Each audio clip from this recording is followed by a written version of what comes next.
What's happening, crew? I've worked. What's happening, crew? We've had some technical difficulties. I think on an outdated version of Instagram, even though it's from a couple days ago. So hopefully you guys are logging in, and it looks like. Sorry for the little delay there. So looks like everybody's jumping on. I'm going to let everybody get a chance to catch up here. Give a little chance to introduce myself.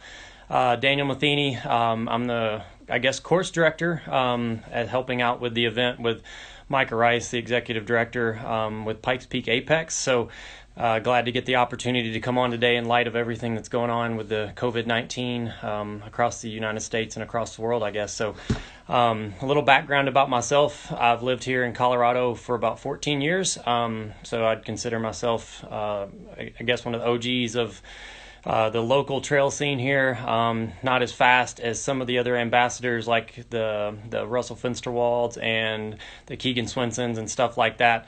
So as of right now, I'm not as famed as those guys, but I've been around the scene for a while and was hoping to be part of this organization to help make a rad race course for you guys. And with the way things are looking right now, it looks like with everything we've got going on with race delays and everything like that, it looks like the fall could get very busy for a lot of the racers. And I'm glad that the event here with the Pikes Peak APEX is coming in September, because it currently looks like if everything goes as planned, we will hopefully be able to still make it happen. And that's the standpoint right now. But some of the things we wanted to cover today were basically what people should be doing in their training and stuff like that, for the sake of, since we're kind of limited, not a lot of social outings, not a lot of group rides, those kinds of things. And so from my background, I've been in the cycling industry and the sports industry for quite some time. Raced collegiately in college, grew up in Kentucky, moved out to Colorado as soon as I could, met my wife out here. Got 2 young kids, and I still bang it out with people as high level as I can here and there. And so I've been forced myself with 2 young kids to adapt my training personally, and as well as use some of the things I've learned there from the science as well, to help people do the same thing in their training and coaching. So I've worked overseas for a year for a national team, been working with CTS here, who's also one of the sponsors. Actually run some of my own coaching business now for the last few years, just because of personal things. And really it's a great place to come for the event. So I know we had some questions there regarding, I think there was Chris Blake sent in a question. I've worked with him for a long time. As far as like what people should be doing now, as far as the amount of volume, how far to push it, how much intensity. A lot of this with coaching in general is very individualized. So if I tell somebody to say keep your volume below 10 hours a week, that's not pertinent to somebody that is training at the pro level, and 10 hours a week to them is a light week for them. So first thing I say is context matters for you guys. If you're wanting to push the volume, and now you may have some extra time because you're working from home, or you're able to still collect a paycheck and you're not able to go in and do your normal thing, or your travel's cut. Not everybody's in the same boat as far as where you're currently at with how you're dealing with this stuff. So realize that across the board. But one of the things to make sure of is that when you do take account for where you're currently at. So if your normal training volume is 8 hours a week, and you try to take it up to double that, 16 hours a week or something like that, that's not a good thing. So try to keep it in respect to what you're currently doing.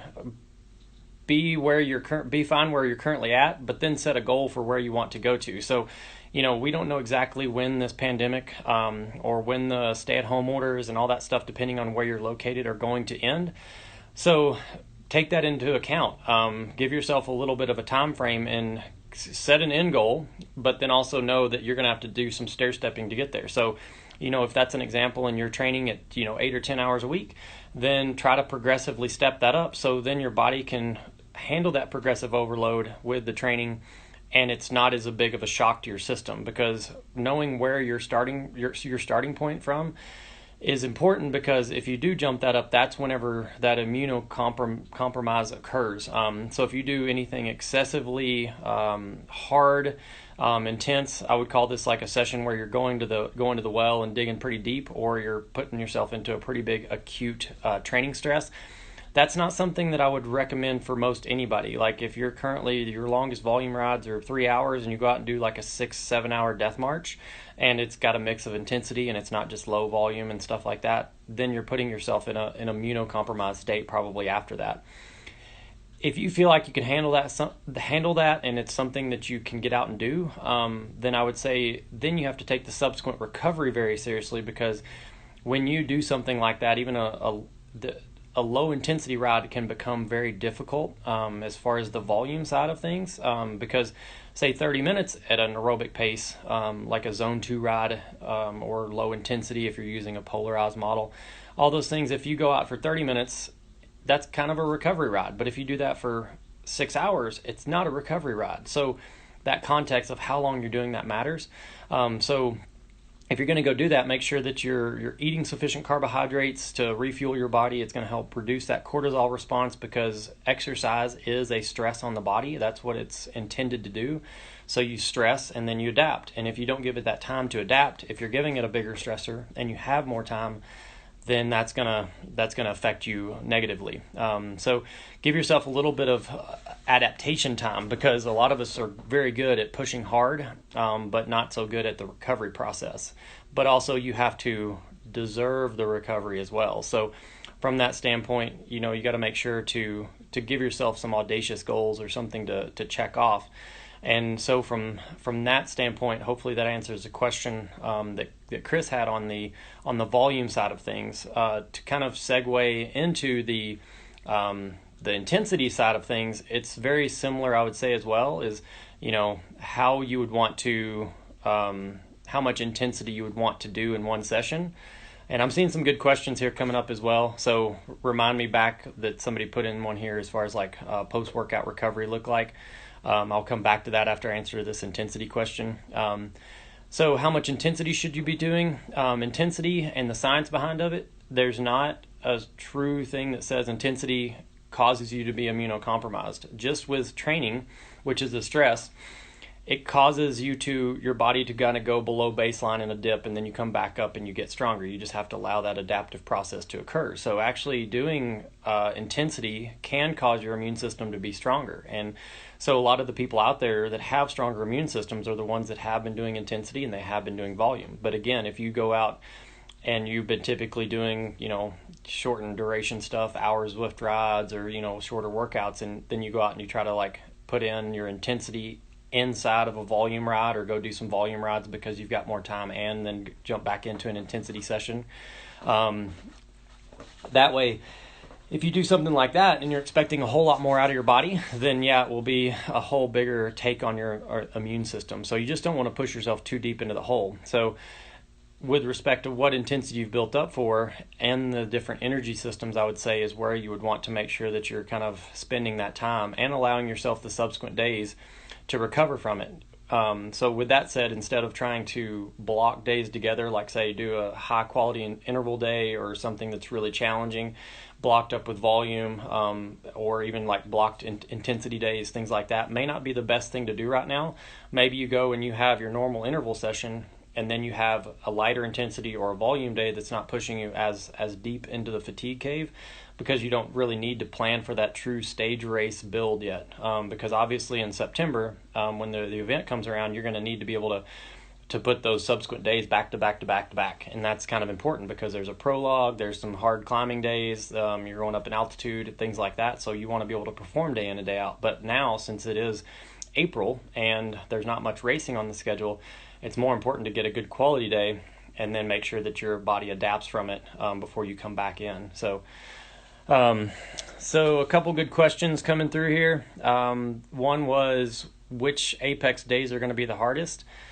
It depends on your specialty, because if you're kind of like a person that's gifted with anaerobic capacity or things like that, like short repeatable power, then something like the first day's prologue may be easy because it is a very punchy course and not a lot of elevation gain for Colorado standards, at least. When I first moved here from, say, the sea level of Kentucky or Tennessee area, I would have thought it very hard.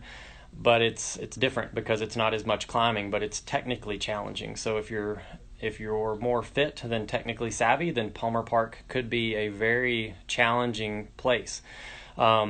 From that standpoint, because there's a lot of sandstone rocks and features in Palmer Park, which is one of our stage 1 prologue.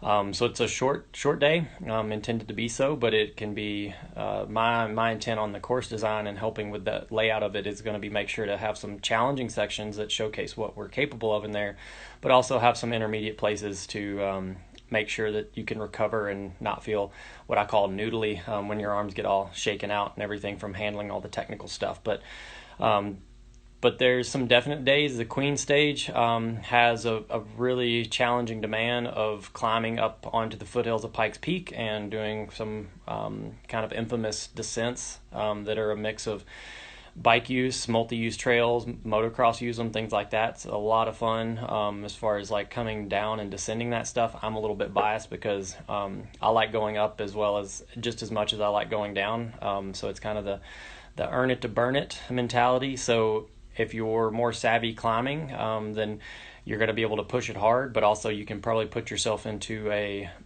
hurt locker from that standpoint. If you put yourself a little bit too deep and you've got to descend some of that stuff coming back down, it could be very challenging from that standpoint. There's not going to be an easy day. It's kind of like some of the movie quotes. It's as hard as you make it, I guess.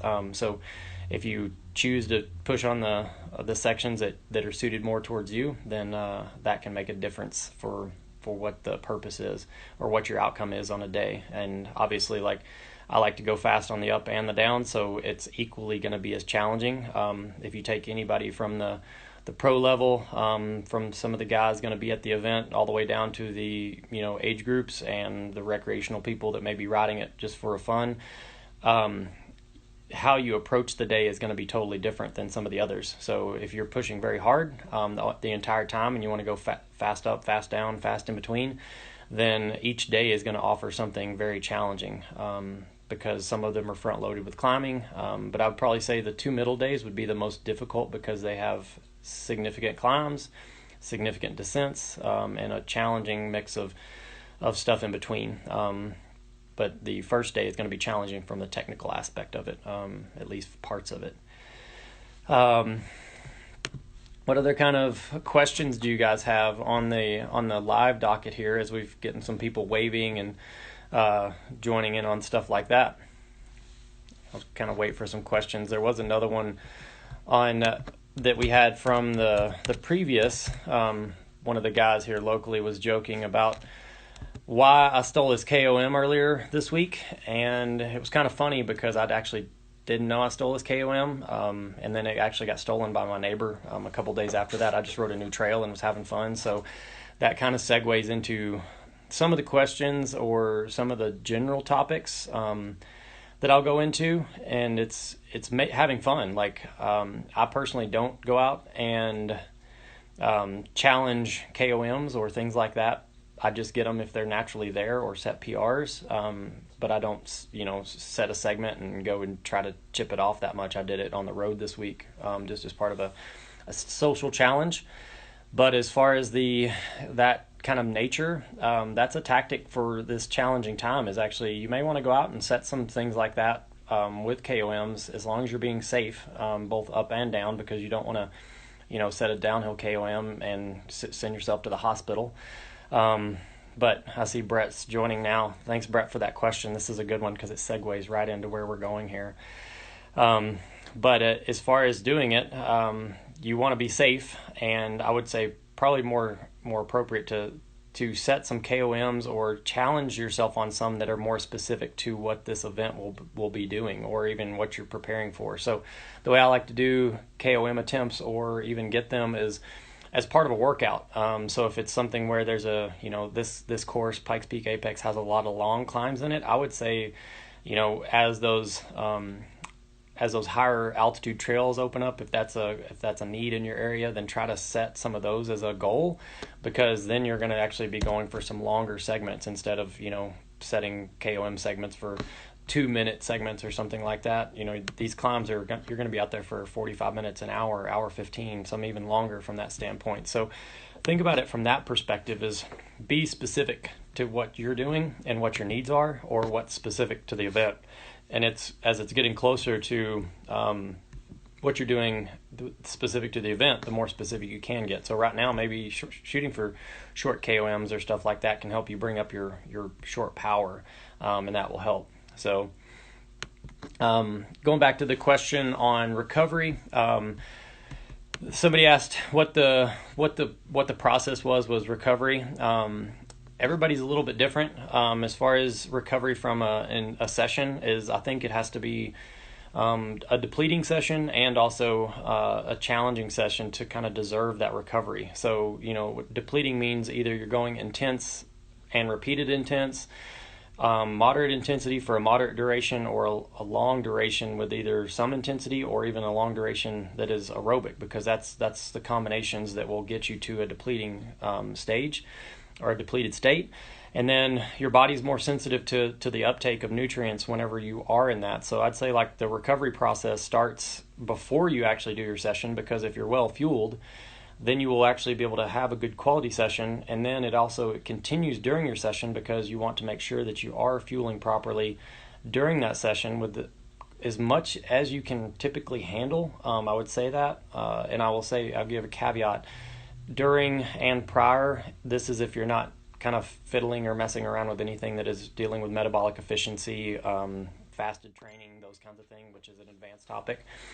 But as far as the, recovery process, it starts prior. Like, you have to have good nourishing general habits that start day in and day out, and then fueling up for the session that you have in hand, going into the session and making sure you're hydrating, 20 to 40 ounces of pure water per hour. And if you mix it with something, then obviously making sure that you're getting the calories in. And then typically, depending on your size and your kilojoule or your work rate, typically you can consume about 1/3 to 1/2 of what your burn rate is during that session. That will make sure that you have good quality throughout the session. And then once you're done, the glycogen window that people talk about is real. There is, you're a little bit more sensitive to stuff going in immediately afterwards. So getting something in that you digest and that helps you immediately is part of it. But also, I think that recovery process of whether it's a shake that has, a 4-to-1 to 6-to-1 like carb to protein, it needs to be more carbohydrate because that's what you're burning. That's kind of the key, but it doesn't necessarily have to be sports nutrition. I think it's nice because it's easy, but as far as like most of us are limited a little bit more in our homes now, so you can eat real food. I'm a big fan of that. So, you can do things like yogurt, with fruit, something like a PB&J, maybe a little light on the peanut butter, because sometimes like if you have too much fats from the, say, nut butter, then it will slow the absorption rate of the carbs and proteins. So primarily you want to have something pretty simple when you're done. And I found that helps you with making sure that you don't overeat later. And that's not a problem for some people. But some people, like if they forego that recovery process, then they're ravenous later, and they're trying to think that I'm getting lean, but then they end up making up for it later when their body's not as sensitive. So that's kind of one of my tactics that I use for myself and with other athletes that I coach, is making sure that you have good habits afterwards, so you just don't blow everything by the wayside. And I think timing is kind of a big key on that recovery process as well, because it depends on if you get up and you do a morning workout and you're somewhat fasted and depleted or dehydrated from overnight. So you may need to ramp into the day, and your first breakfast and an early lunch or a brunch or something like that may need to be heavy, like weighted a little bit more, versus like, say, a midday session versus an afternoon session. So I've actually got some articles on my website that actually address that specifically, of kind of that timing. If you want to go check those out, it's at mathenyendurance.com on the blog or article page, or sometimes easier to remember than spelling my name it's also icoachbadasses.com as an alias that goes there too. So if you want to go check some of that stuff out, that'll give you some more on that for that person that asked that question. As far as I've seen some questions as well that is not specific to our topic, it's more of course questions, so I'll forego that just for the moment. But the courses will come out just prior to the event, and that's specifically so. If you're local, you're not knowing exactly what they are. We want it to be fair across the board from that standpoint for the people that aren't going to go out there here local and session everything.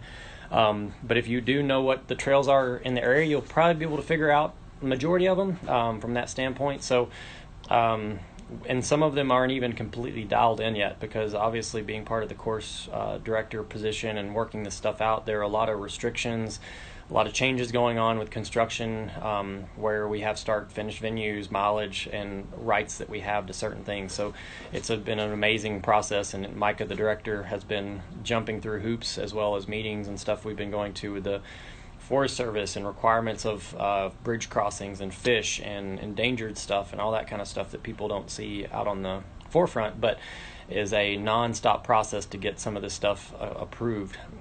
So we've gotten a little bit more open avenue to run a prologue course than we originally had a few months ago. So some of the stuff that I was testing for the course is going to be, we're going to have a little bit more to work with within the park. Basically the entire thing is ours to kind of run with. So we can expect a good course in Palmer Park. And a lot of the other ones, besides just the access of wanting to have a downtown-based race where most of the stuff can be accessed from there, is going to be kind of key. So we will be operating from downtown Colorado Springs mostly, at least close.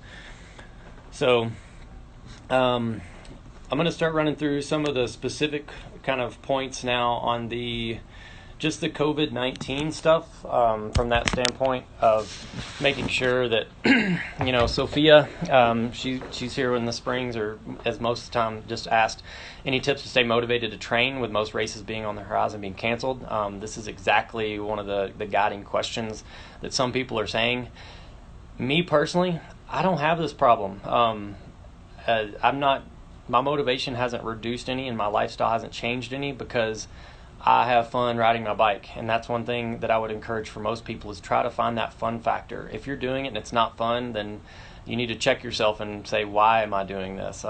So finding your why is a big piece of that. And I'm not going to leave that as the base answer, but tips to stay motivated to train would be making sure that you know your why for that given day, and you have, like, if you are following structure, then you know your purpose, instead of just going out and not knowing like what that driving goal is. I work really hard, like, trying to let people understand that, and the people that I coach, to say, try to find your why behind that reason. And if we don't know the goal for a certain workout, then we need to, you need to reflect to me, and vice versa, so we can actually understand that, because sometimes having fun is just fun, going out and riding new routes, new trails, things like that. And especially in this time of what I would say social distancing, one of the best ways to social distance is go out and do routes that you weren't able to do before, if you have the flexibility to do that. So there's a big long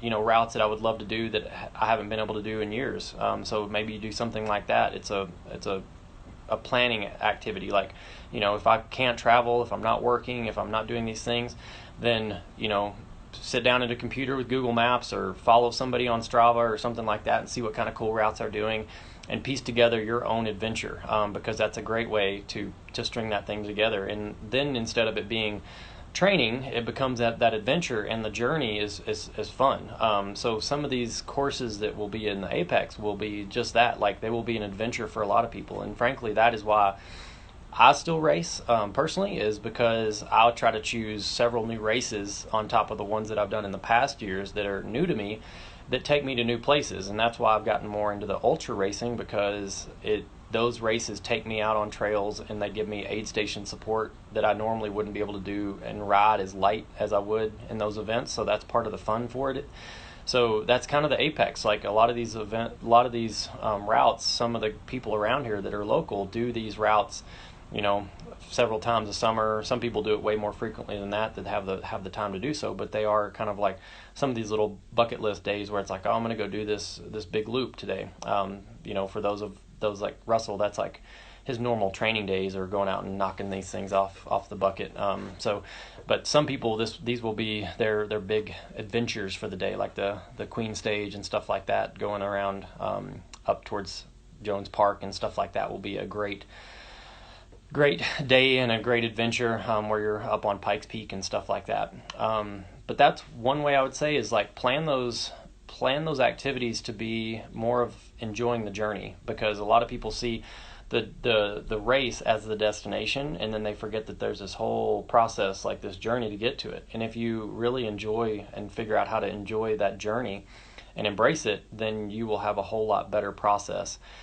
Another is, I would say, setting some intermediate metrics. If you're kind of a number-driven person, or that you can work on along the way, because that will give you some specifics to work towards on the day in and day out. Like as far as like if you want to improve, like say for the Pikes Peak race course, there's going to be a lot of long climbs.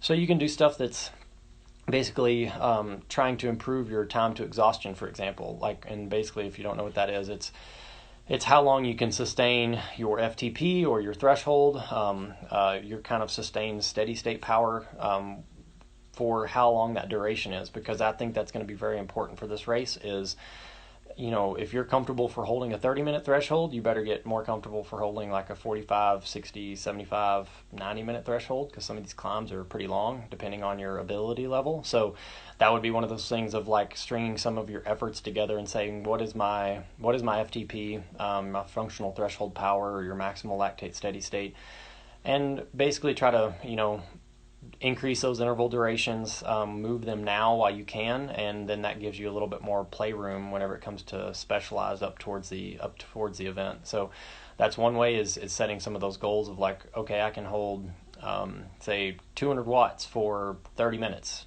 and I can do that once. So maybe you want to be able to do that 3 times, and 3 by 30 or something like that. And maybe you start now at 3 by 15, you increase over the next few weeks to 3 by 20, and then over the next block in the summer to 3 by 20, 3 by 30, that kind of stuff, and shorten the rest intervals, things like that. That way you're moving your own dial and you're working on your mean maximal powers. And so I use that FTP as an example because it's strongly tied to some of the climbing that's going to be involved with this. But you could also you look at it from the idea of like what's your strengths and weaknesses currently, and work on some of the weaknesses that you have. I see this pandemic as a chance for a lot of people that don't like training in the winter months to really work on their base building, because it gives us a chance to come back and address some things for those weekend warriors that maybe had short daylight hours since the time changed in March. Now we have longer daylight. The weather's starting to warm up, even though we just got, 4 or 5 inches of snow last night here in Colorado Springs. Things are on the general warm, so that gives us a chance to really work on increasing that base.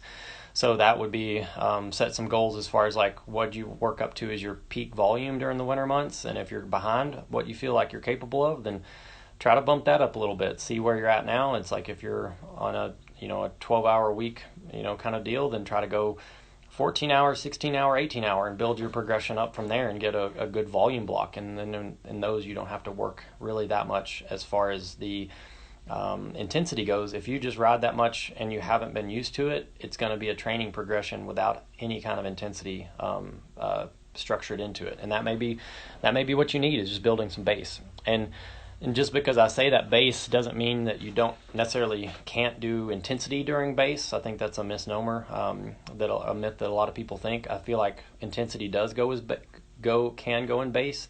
It's just a matter of like how hard you're pushing it, how much repeatability, how close the sessions are together, things like that. So from that standpoint, it doesn't mean completely leave all the quality or all the intensity out the door.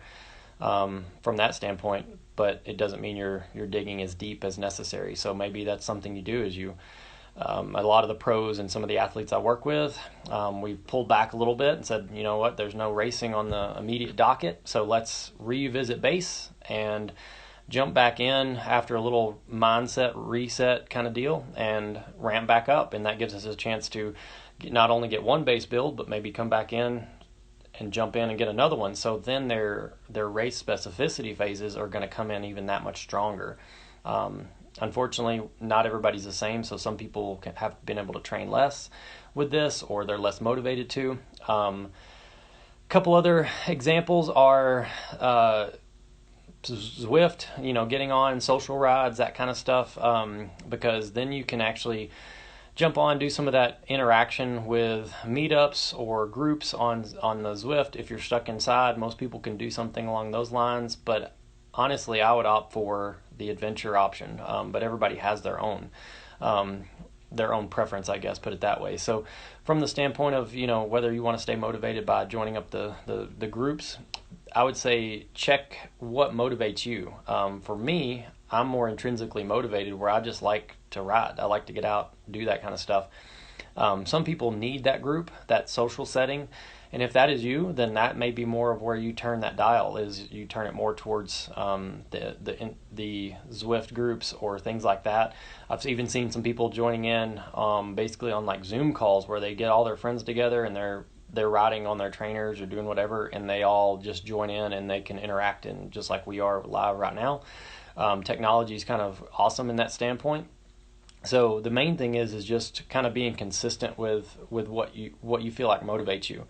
I don't see like there's any more kind of people asking many questions. I did kind of a few weeks ago, I wrote an article that I also posted on my blog for a lot of the athletes that I coached, because it was a more efficient way to address the masses, I guess, and I got a pretty good response from it. Not that I have a huge following or anything by that standard, but there's just some general things to think about whenever it comes to just where we're at in the whole picture of this. And first, I would like to say the recommendations that I would say here automatically always resort back to the World Health, your state organizations, things like that, as long as you're able. So I'm not a doctor. I don't play one on TV or anything like that, and I didn't stay at a Holiday Inn Express last night, so can't be one. But I encourage everybody just to stay active. Even if you can't ride, don't discredit, and I actually said it once in this call already and almost kind of stuck my foot in my mouth,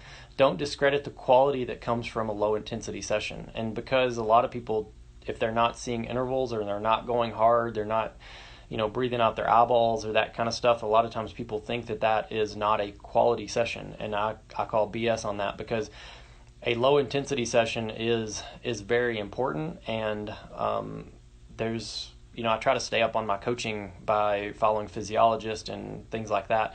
And Dr. Steven Seiler is one of the kind of like people that works on polarized training over in Norway. He got some TEDx talks and stuff like that, and he actually put up a hand-drawn graph once that I saw, and it kind of meant a lot to me, because when it talks about doing a low-intensity session, which is basically like a zone 2 and a 5-zone model, or doing zone 1 and a 3-zone model, basically what most people call aerobic, below tempo, everything like that. If you do that, it's 40 times what your body is doing at rest. So your oxygen consumption and VO2 max, so the utilization. And I may be quoting this kind of wrong because I'm not a physiologist, but essentially from doing nothing to riding low intensity, like, I have a threshold of 160 heart rate. I can ride at 110 beats per minute, 115, 120, somewhere in that range. And I get 40 times the output. But then if you go up to, say, like threshold intensity, it's only 50 times. So that low intensity session is quality. And so if you do that low intensity session, it doesn't saturate your nervous system, your sympathetic nervous system, but you still get a training stimulus out of it. So that's why I've seen a lot of the pros get better faster than some of the everyday Joes. Is I feel like they have more range within their scope of fitness to be able to do that. And once you start getting better, then you actually can ride that low intensity.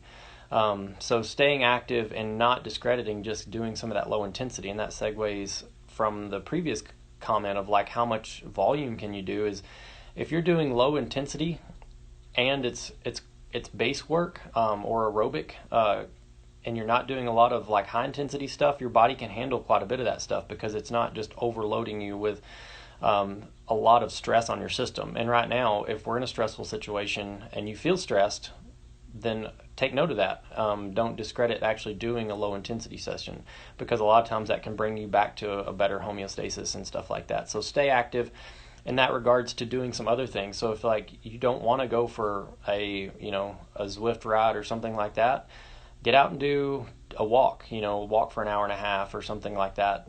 There's nothing that says you can't take your dog out and do something along those lines, like that mental health component of just getting outdoors, getting some sunshine, go for a hike. You could do some things that are out of the norm. And so that can be your low intensity, get your mind right kind of setting. So just generally finding a way to stay active, and it doesn't necessarily have to be on the bike, can be key. But I also encourage everybody to kind of take this seriously where we're at right now, because I've still seen some people joining up in groups, not adhering to the thing. And I think everybody has to realize it's bigger than you. And maybe this is me going on my soapbox a little bit, but even if you're a healthy person in that bell-shaped curve that's not going to be affected by what's going on that much, you have to realize that there's other people at the other ends of that spectrum that can be affected, and you may not from the standpoint and affect somebody else. I've had some neighbors' aunts pass away, so it's hit close to home. I coached some doctors, and some of their patients have passed away that they've worked on in the last week. So it is real, and we need to take that seriously. I think it's also one of the things you can do is kind of practicing optimism when it comes to it, because a lot of times, like whenever I work with athletes on dieting or nutrition, if somebody tells you, oh, you can't have a chocolate donut and all you want is a chocolate donut, then that's a limitation. Whereas if you could have 15 other things that may satisfy you as much, anytime somebody tells you no, you can't have something, that's very difficult. So instead, thinking like you can't go do a group ride, or you can't go do a group, go join up with your normal race or things like that. Instead of think of it that way, think of the optimistic side of, you now have this opportunity to do the training necessary to move your own bubble.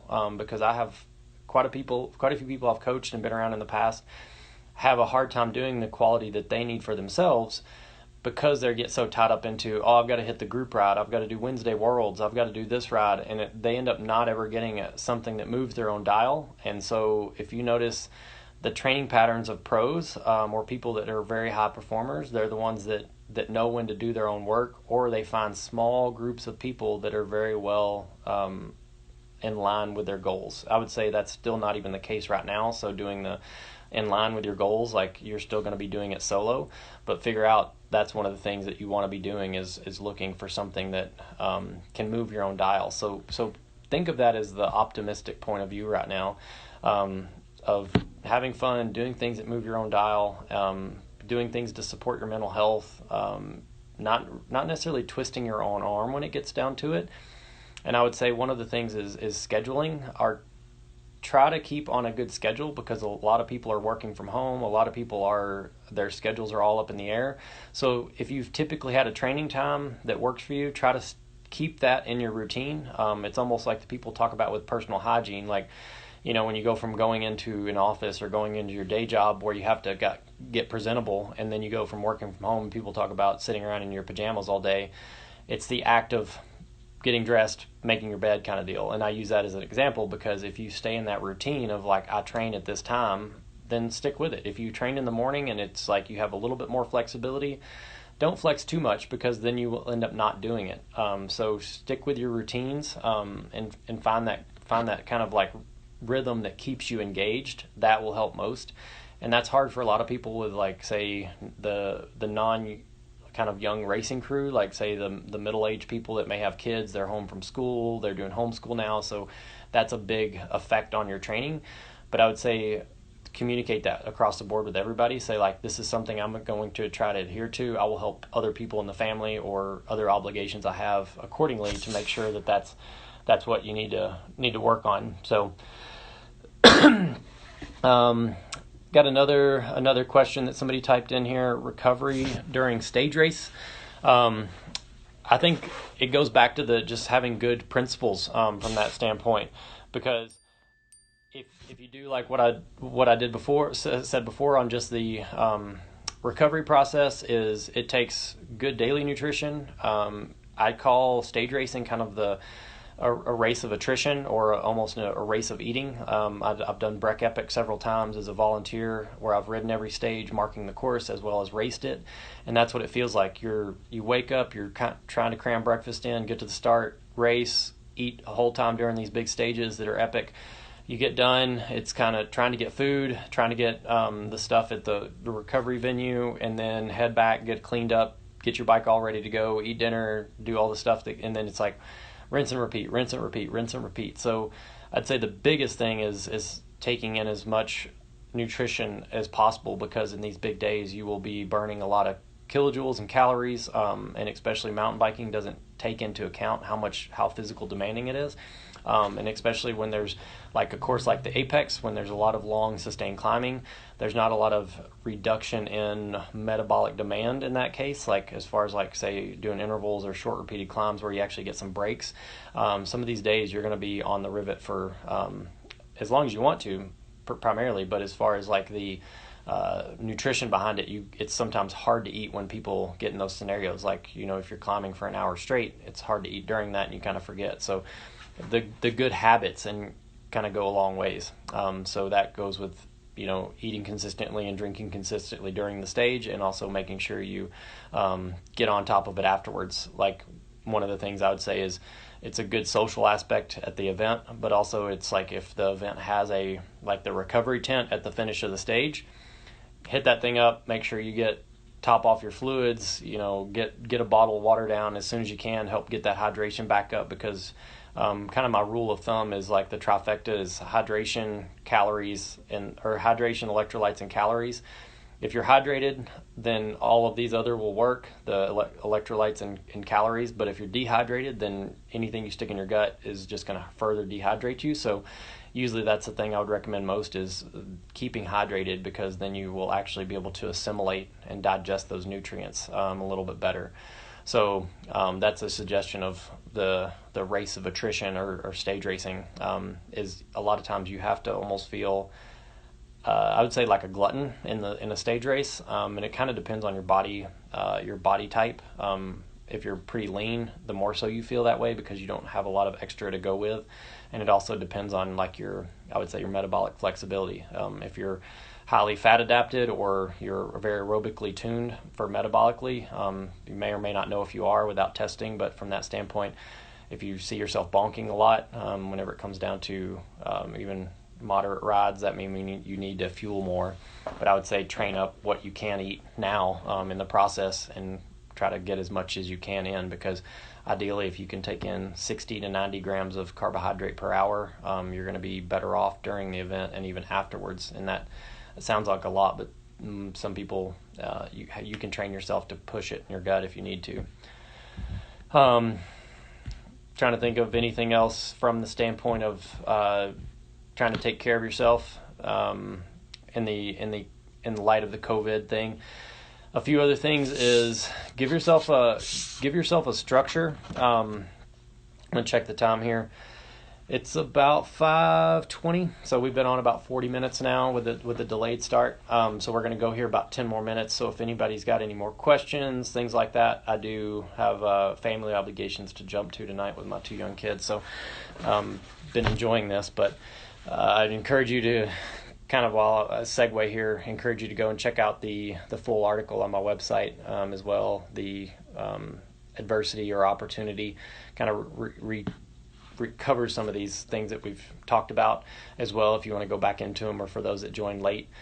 But the main thing is the one thing I've seen is consistency. Once you get into a habit right now, it's going to transfer long term.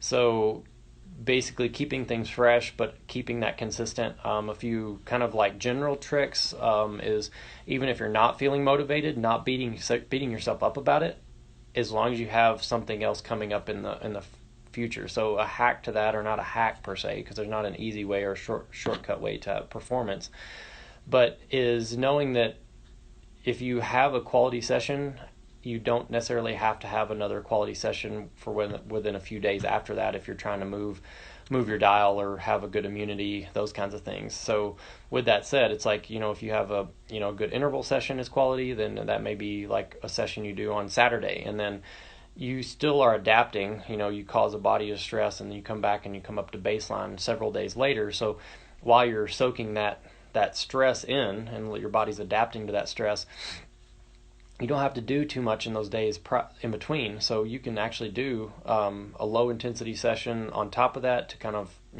have more benefit. Or even if it's like things get stressful and you can't train for those few days, making sure that those sessions you can go out and do, like your adventure rides, are bigger. So that, maybe your training has bigger acute stresses and more rest because you don't do anything for several days between, and you actually have these big ones where, a consistent one may be like smaller stressors day in and day out, and then every once in a while you throw in a big day to have a big stress to kind of like get ready for those big stage days. So that's some suggestions, like, try to get something that you feel is like moving your dial every 3 to 4 days from that standpoint. And if you miss some of those between because of the challenges that you're facing right now, then don't be hard on yourself, because I would say if your mind, the mindset behind what you're doing is a bigger piece of it than what a lot of people want to give credit to. I would say my mind has gotten me through a whole lot more events than my body, and I'd say that like my body has to do the work, but obviously I've seen people crack, and I know they're physically more fit than me or things like that. So if you do some of your mental training now and develop that grit and tenacity, then that will be very beneficial from that standpoint. And if a lot of times, if that motivation that you say right now, if I'm lacking motivation, just the effort of getting out the door, so I call it like letting the door hit you in the ass.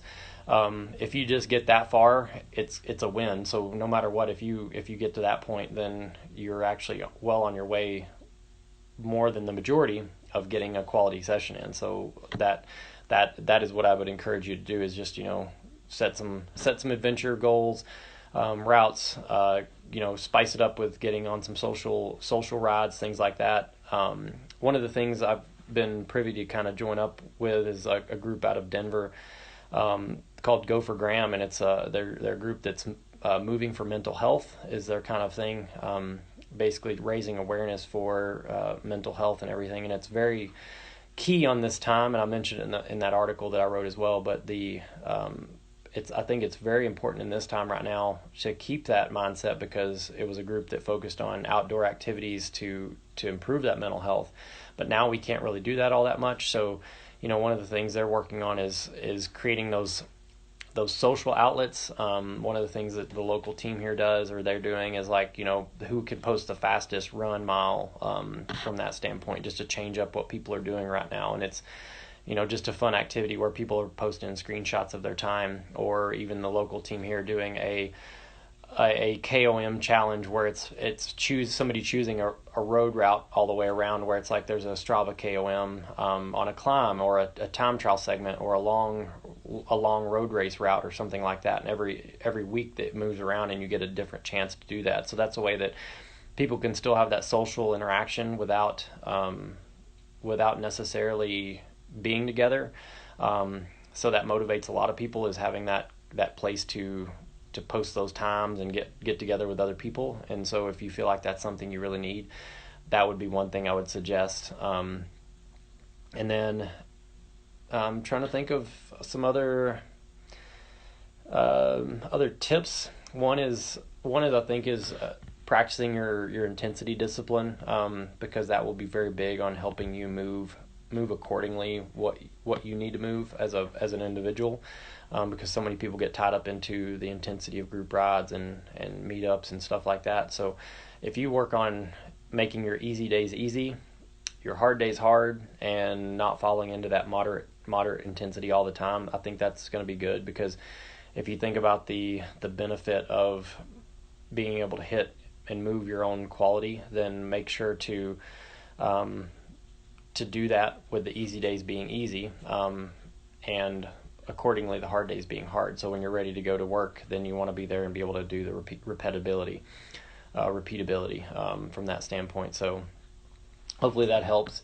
And just taking care of yourself. Like if you're not healthy from that standpoint, in this time specifically, then you're probably more compromised. So making sure you're eating a good balanced, high quality nutrition, and taking care of yourself from that standpoint. I know I've improved my diet drastically over the 15 years, 20 years of when I was racing a whole lot more, and my performance is just as good, if not better, now with a whole lot less training because I've gotten smarter, and also several years of endurance background helps. But I would say, like, the more you put quality in, it will help with the quality out. You can't outrun or out train a bad diet per se, so you want to make sure that you're eating very well so your immune system is not compromised. So any other questions from you guys that are joined on? Looks like we've had pretty good. We've got engagement across the board, but yeah, we're wrapping up about 45 minutes now. That was my intent, was to kind of cover that stuff. Again, if you logged in, go check out iCoachBadasses.com for the articles that I was referencing, and why Micah and those guys had me kind of jump on and reference some of this stuff, and been planning on putting some more out there. It's been a pleasure doing it. If you like it, go sign up for the event. It's going to be awesome. Hopefully everything goes as planned and we can have it in the fall. The way it looks, there's going to be a lot of events on the schedule, with things being rescheduled. And if you have any questions, feel free to shoot them to Matheny Endurance, or come see us at the event. I'll see you out there this September when we come around. And if you guys like this, pass it on, and we'll try to do it again. Thanks, everyone. Logging out.